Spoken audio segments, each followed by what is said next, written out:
Hi, I'm Mark Walters. I'm the chairman of the Z-Wave Alliance, and you probably already knew that, but thank you so much for coming to our Fall Summit 2014 and helping us to celebrate the success of Z-Wave this past year. That's really what this evening is all about, is to get together, enjoy some company of each other, and to celebrate some of our successes.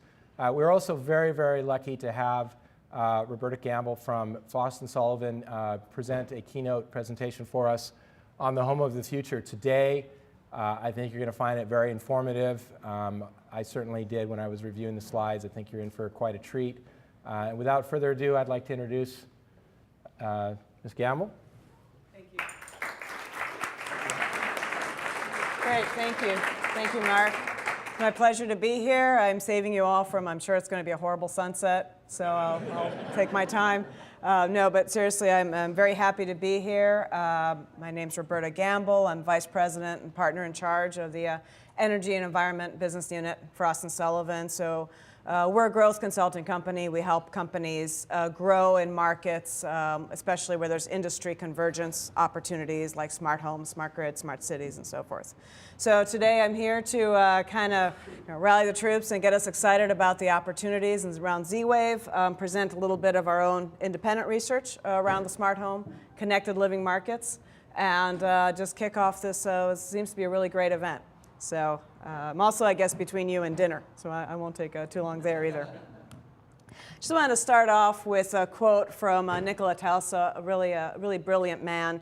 Air-lung intelligence transmitted without wires will throb through the earth like a pulse through a living organism. And I just think this is such a great quote, so apropos, and so insightful being 125 years ago. A bit eerie in that respect. We just have Halloween, I suppose.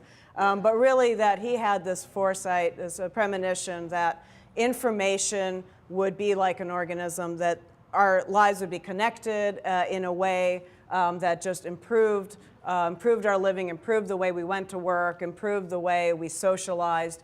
And he may not have necessarily understood or envisioned the devices that we have, but he had this view of connectivity, and I think that's a great way to sort of look at really what we're talking about when we talk about things such as devices, Z-Wave solutions, connected home, connected living. It's really almost like this organism that's just improving everything around us.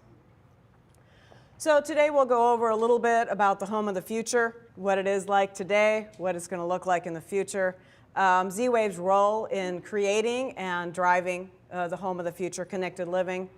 Talk a little bit about the competitive landscape, the companies that are out there, and then what are the new frontiers? Where are we going with connected living and the home of the future? I'll use smart home, connected living a bit interchangeably, by the way, throughout the presentation. So the home of the future, that's today. It's smart, it's subtle, it's ubiquitous. These are very important concepts around connected living. Devices have to be intelligent, they have to be interconnected, but they have to be easy, they have to communicate, it has to be frictionless. And this is going to be increasingly important when we see the demographic changes that I'll discuss at the end of the presentation. So where were we years ago? House of the future, Monsanto's House of the future. It ran from 1957 to about 67 at Disneyland here, just up the street in Anaheim. Just out of curiosity, did anybody go? You all look too young. Really? Okay, fantastic. So, Monsanto had a very specific goal there. Really, they were looking at introducing plastics to the everyday consumer, making them comfortable with plastics. But they did it in a pretty neat way. I mean, they looked at, this is what the home was supposed to look like in 1986. Mine doesn't look like that. I have wood shingles, but anyway. And it would have things such as microwave and dishwasher, which we have now realized. But the home of the future in the thinking then was, you have a single task that you want to make easier. You want to make dinner quicker, you want to clean the dishes faster, that sort of thing. You want to communicate throughout the house. There's some neat videos if you Google it on the home of the future that Monsanto had. But it was a very kind of narrow view, and we've really evolved so much beyond that now to a home that has to be cohesive, has to be integrated, and the focus is no longer make dinner faster, the focus is improve your living. And that's being enabled because we now have the technologies and the platforms that allow innovation to do that. So what does a home have to be to really be successful as a smart home? Well, it has to be above and beyond anything. It has to be frictionless. So, you know, when you buy that new microwave or that new refrigerator, I don't want to spend an hour figuring out how to connect my fridge to the internet. I really don't care. I just want to keep things cold. But if when I buy that new fridge and I plug it in and it connects with everything else in my home and tells me that I'm out of milk in a week, you know, that's great. That's just improved my living in a way that's subtle and ubiquitous and smart. So that's what we, you know, we want to see going forward. It has to be economical. You know, gone are the days when a smart home was reserved to somebody who had a media room. You know, you don't need that anymore. I mean, your home will automatically be built in a way that's a lot smarter in the coming years. Anything you do to retrofit it will be more intelligent. You get new windows, they might just, in a few years, automatically you're getting windows that will dim when it's sunny or out, and it will let your HVAC system know that. You know, it's just going to be ubiquitous and it has to be economical. It's not going to cost that much more than what you have already.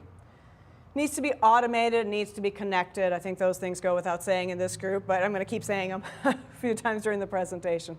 So that's a really critical thing too. You know, it's optimal that it's operating at all times and that everything is connected as well as need be. And lastly, it has to be aesthetically pleasing. I mean, one thing Monsanto did do is they made a home that was really, really neat. I mean, it was really modern. The design was great. If there's one thing we learned certainly from Apple, you know, love them or hate them, their products, that it brought aesthetics to, the importance of aesthetics to where we are. So that subtlety also, in a way, plays into aesthetics, because if it's invisible, it can't be ugly. I mean, you just don't see it, then that's a great way for something to retain its aesthetic quality. So when we look at the evolution of the smart home, you know, this is something that we've been seeing pretty dramatically in the last 10, 20 years. From products to solutions, from devices to networks, from independent systems to the whole total home system. So in the 90s, we had the single controller devices. You know, 10 years later, we had the two-way devices. Certainly you saw that in metering, and you saw that in other aspects of the market. And then here now we're looking at the full integration, the full Internet of Things. And that's where we are today. And we're moving very rapidly forward because, again, these platforms and these technologies that enable this to go forward have been laid down. So now it's really getting into understanding how these things will interconnect and just what the solutions will be from here. Now, one thing that's pretty interesting that we've found in our research, independent research, is that a lot of times when you look at consumer technologies, they actually start in the C&I world, the commercial industrial world, and they filter down into the home world, into the consumer technology group. What we have found is that a lot of smart home technologies have taken the opposite direction. There's a lot of smart home solutions, technologies, products that have actually been developed from the home market and are now getting more into buildings and even smart cities. So we're seeing this great opportunity that's actually being driven well beyond just the connected home into other realms of connected living. And so that's another great opportunity, that when device manufacturers and other types of companies are looking at ways to increase their revenues, increase their market share, reasons for innovation, it's that it can go well beyond these targeted end user groups. But just in general, when we look at the way that connected living is evolving, it is moving outside of the home. And now, you know, when you get up, you want to know, how long is your commute going to take? Do you drive? Do you take the train? Do you have breakfast at home? Do you catch it on the way? You know, what's your HVAC going to do while you're gone? What's the temperature going to be? All that's going to be taken care of. And that's, you know, and that integrates the workspace, that integrates the city all along that route. So, and it's an existing market. I mean, I'm talking about the home of the future today, meaning that it's already here today. And there's a lot of revenue already being generated today in this industry.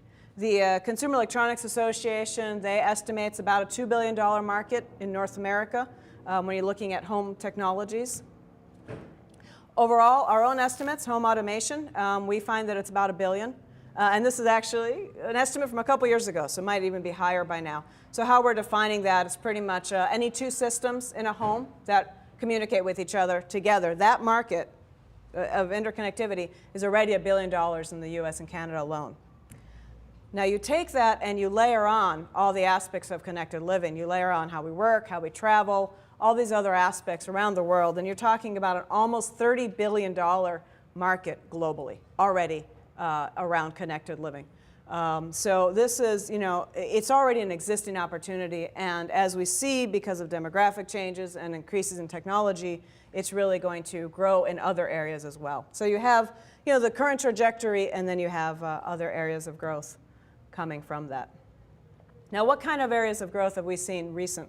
Well, you've got the in-home displays. We started with monitoring. We started with educating the consumer, letting them know this is when you're using the most amount of energy. This is when electricity prices are the highest. We started with that, and then we went to giving the consumer, empowering the consumer to make choices based on that information. So then we moved on to the management and thermostats and so forth that we're able to have the two-way communication and to really enable them to make choices based on that information. And then now we're looking at really having full control so that they can make those choices once. They don't have to make them on a seasonal basis. And then the home will learn their habits and their preferences and that full control. So they can be as involved or not as they like and still retain that higher quality of life, which is really at the essence of what we look at as the goal for connected living. That said, we still see the leaders in this market are still around controls and security. ADT still market leader, been a very innovative company, being able to bring smart home really to the masses. So that's a pretty interesting case study. There's all this intersection of all the different aspects of a home, but we're still seeing that those are the lead players in the market where many of these things interlap. So how has Z-Wave played a role in this, and what's the role for Z-Wave going forward? Well, we really see it as an enabler of the future. I mean, it's been around for a long time already, and that's helped to cement it where it is. But it's also, it has the advantages of that interoperability, the ease of use, the frictionlessness, well, ease of use, we'll stick with that, and that allow it to continue to be a very critical platform for the market going forward. A little similar to some of the other things that I've discussed, not only when you look at the single device to multiple solutions, you also look at the hub and how these solutions then connect together. So, a few years ago, it was kind of neat when somebody called you and you could see their phone number on your TV. That was great. And then we moved to more of a hub system, and now maybe a few things are going to be disparately connected through a central system. But then going from there, we look at a smart master hub, because really what you need to make this the smart home and connected home a reality, and where it's going, if it isn't already to some extent, is that central location where you just open up the app and you have everything there. And again, you can be as involved as you want to be, or you can have it as automated as you'd like it to be. And the things that we have to interconnect, I mean, this is just from our study on home automation alone. And again, there's so many other aspects of it. But you think of all the different solutions and devices, and probably preaching to the choir because you guys probably represent about half of these already, but where this interconnectivity has to happen. Your lighting with your heating, with your surveillance, with e-health monitoring, shutters, blinds. I mean, it's really runs the gamut of the home. And then again, moves beyond that to understanding artificial intelligence, things around weather, around solutions, around cities, around transportation, and so forth. So it's really a very, very, at the one hand, complex system that needs a very simple interface and solution. So, looking at the Z-Wave market, again, there's the benefit of longevity, the millions and millions of devices that are already in operation, the number of companies, 300 companies that are in the alliance, and then, of course, the 1,200 plus types of products and growing. This part's quite important, too.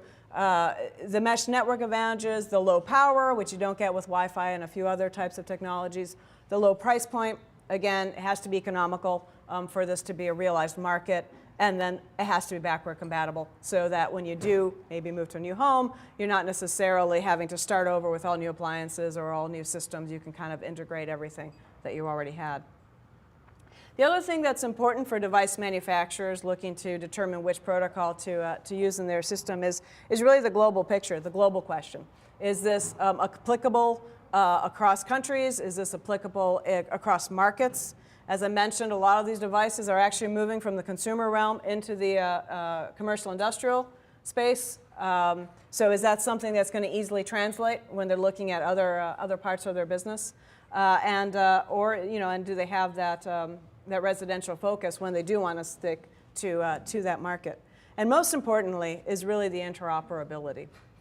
And you're really a little hard-pressed to get around that. And that is probably the main reason why you have so many products and so many solutions that are willingly and quickly using this, this protocol, because the ease of interoperability. So even in other solutions that we've seen where there is interoperability, it's not necessarily as easy to connect even if it's not proprietary.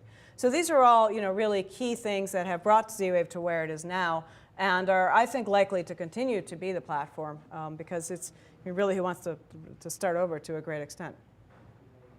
So when you look at that, it's one thing to say you can have a security system that speaks with your HVAC, that talks to your, to your fridge.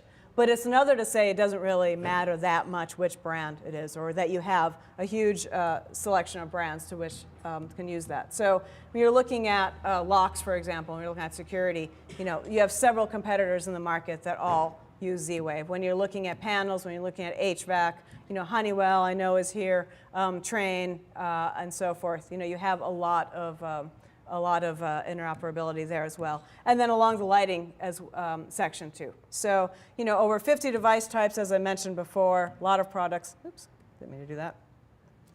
And a lot of other aspects there.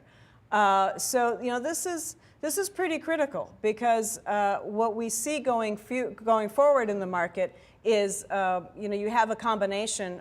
When you look at the demographics, you have the DIYers that are just going to be able to be device and brand independent, and then you have those who are going to want a lot more, again, like an ADT or somebody to come in and really interconnect everything for them. So having that, that ease of all the different brands being able to communicate is really a critical aspect of this market. Another example is just the lock. I mean, you take a Z-Wave lock and you see all the different home automation systems that it can connect to. It'll connect to Wink, it'll connect to Nexia, the new Lowe's system, and it'll also connect to other smart devices as well as other controllers. In fact, it'll connect to over 10 million different, there are over 10 million controllers alone that now use Z-Wave technology. So it's kind of looking at it from the perspective of the device manufacturer, of the homeowner as well. How can we make something where that platform is really kind of the back of the mind? You just know it's going to work, it's going to be easy, it's going to be reliable, and it'll have enough reach and not take up too much power that it's going to be easily integrated. So that said, there's a lot of opportunities out there for companies across all sectors and markets. There's a lot of a few other competitors there that certainly have their place in the industry too. Zigbee, of course, it's a closed proprietary system though. Still doesn't quite have the number of home automation devices that we see. So for the residential market, I think you're still really looking at Z-Wave, but certainly a viable alternative. Wi-Fi, something that's probably one of the most familiar to the consumer, but really limited to phone, tablets, laptops. You go to Starbucks, you hook up your phone, your tablet, Wi-Fi on that. Uses a lot of power, not necessarily, and not as much distance, but also a good one. Thread, we don't really know too much about just yet. They're coming out saying they're going to be a Zigbee competitor. Probably be similar to that in Z-Wave. We don't know yet what kind of product level interoperability they'll have. We'll find that out in the middle of next year. Doesn't really have the history or the millions of devices connected to it, so that might be a bit problematic for them. But it's another one out there. Bluetooth certainly is great for those of us who have the fitness devices. I can't imagine necessarily having that connected to a Z-Wave or Wi-Fi, but for something that's very short distance, it's always it's handy for that. That's really where you're probably continue to see them. Problem there is the connectivity of fewer than 10 devices, and sometimes even less than that, depending on the interface that you have. And then, of course, the Z-Wave, which already has the whole house, multiple competing vendors that can work together, occupancy sensors, and many, many, many other benefits to it. So a lot of different solutions out there that all have some really great opportunities and great sections. But if you're looking at the residential market, there's really some benefits there on the Z-Wave. I won't go through this whole chart The presentation's available later. If you'd like to take a look at it, we can send it out to you. Certainly, this just goes into a little bit more detail of the different solutions available in the market right now. So what's the new frontier? Where are we going? What are the expanding opportunities? And where is there room for innovation in the future? I mean, we've talked about just overall home control and security leading the charge, and automation and energy and so forth. But really, where are we going from there? And what we're seeing is really it's the demographics changing of the aging population. In 2009, about 1 in 8 Americans was over the age of 65. So it was about 40 million Americans in 2009 were over the age of 65, retirement age. By 2011, the first baby boomers turned 65. And every week between 2011 and 2030, about 10,000 people are going to turn 65 years old. So that's a lot of people. That's about 72 million by 2030. And they're living longer than ever before, too. If you had the average male go visit that House of the Future, Monsanto's House of the Future in 1957, his average life expectancy was just over 65 years old. It was like 66.8, something like that. You beat that, huh? In 2030, that person's going to be, their average life expectancy is estimated to be over 80 years old. So that's almost 15 extra years of probably pretty good health, too, a lot better health that we'll see in the coming years. A little higher for women, the average, of course, being somewhere in between. So, that means, and it's a very highly connected, increasingly connected segment of the population as well. I don't know if you've had the experience of your mother liking a Facebook picture of New Year's Eve party that maybe shouldn't have been posted on Facebook, but when your 75-plus-year-old mom does that, it kind of makes you think, wow, this really shouldn't discount this population as being very increasingly connected and wanting some technical solutions.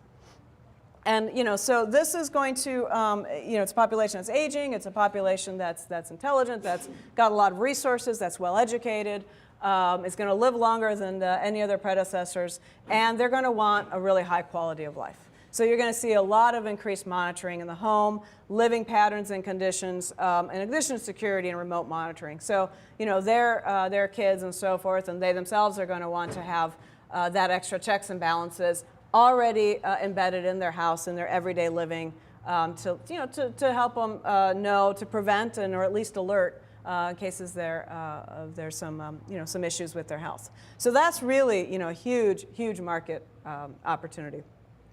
I love this picture from the Jetsons. I mean, I think they were so much more closer to the future than Monsanto, but that's another story.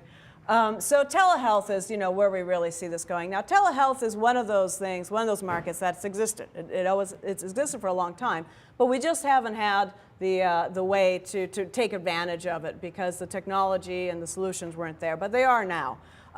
We've had personal emergency response systems for a long time. I've fallen and I can't get up. We all remember that. But now that's really going many steps ahead of where that was. So interestingly enough, the VA is the largest leader right now in the telehealth industry for probably numerous regions, in part because of the age of their clientele. And it's already a $2 billion market just in North America. So this is an extra $2 billion above and beyond what I was talking about before with the home. This is a convergence of these markets. So here we're seeing already getting into this $2 billion market where smart devices in the smart home can play. Because it's all sorts of areas. I mean, you've got video, telemedicine, you've got activity monitoring, as I already mentioned, diabetes, wellness apps, fitness apps, texting. I mean, the areas of the telehealth currently covered are just going to expand and continue. And if you look at specifically where you even find the opportunity for it to be interconnected with a smart home, so this graph shows professional versus consumer devices, and then the healthcare versus IT world. All the little red boxes there are where it's meant to be busy, by the way, because it's meant to show that there's a huge amount of convergence between healthcare and ICT, but then also where all these things are going to be important to the smart home. So you're going to want in-home wellness program monitoring, remote specialist services, the picture of the Jetsons earlier, the doctor looking through the camera, distance learning simulation. All these areas are going to be really critical or opportunities for the smart home. Which is why this really complex world, and it's another slide that's meant to look busy, really complex world needs a really frictionless solution. I mean, safety, integrated platforms, energy management, monitoring, healthcare, all these things are really creating a huge opportunity for device manufacturers, and then we really think Z-Wave is going to be a great platform to use going for that. It's really the things in the Internet of Things that we see. So I just want to finish with a quote from a different Mr. Tesla. That would be Elon Musk, the head of Tesla, founder and CEO. Henry Ford made cheap, reliable cars. People said, "Now, what's wrong with a horse?" So it was a huge bet that he made, and it worked. We're going to see evolutionary changes in smart homes, connected living. We're going to see revolutionary changes in smart home and connected living.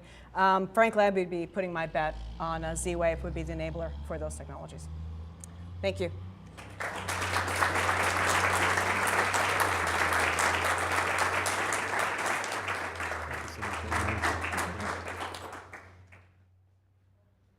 Thank you very much, Roberta. I think that was very interesting, and I think she nailed it. It's a lot of opportunity out there still yet to be had.